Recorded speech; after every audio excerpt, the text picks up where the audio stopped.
Greatest hack of the decade இல்லை, greatest hack of the history. So இந்த மாதிரி ஒரு ஹேக்கிங்கை வந்து யாருமே பார்த்துருக்க மாட்டாங்க இந்த world of history of the technology. So அந்த அளவுக்கான ஒரு ஹேக்கிங். ஸோ இது வந்து என்னென்னா எல்லா லினக்ஸையும் வந்து ஹேக் பண்ணிடுச்சு.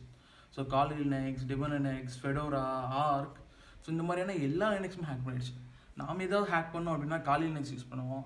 ஆனால் காலி லினக்ஸே ஹேக் பண்ணிட்டாங்கன்னா நாம் என்ன பஸ் பண்ணுறது அப்படின்னு கேட்டிங்க அப்படின்னா, ஹேக் பண்ணிட்டாங்க, என்ன பண்ணுறது.